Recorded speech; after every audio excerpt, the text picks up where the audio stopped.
по либретто первой музыкальной татарской комедии Тазигизата «Башмачки».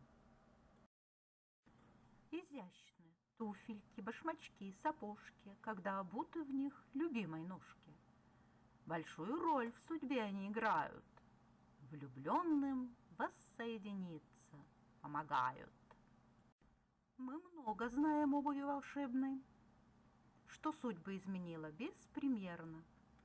За Золушкиной туфелькой хрустальной пришли из книг крылатые сандали, волшебные калоши, сапоги. Назвались скороходами они. Немало книг написано про обувь, что изменяет ход событий вспять. Еще одну прочтите непременно, где башмаки сыграли в жизни роль опять.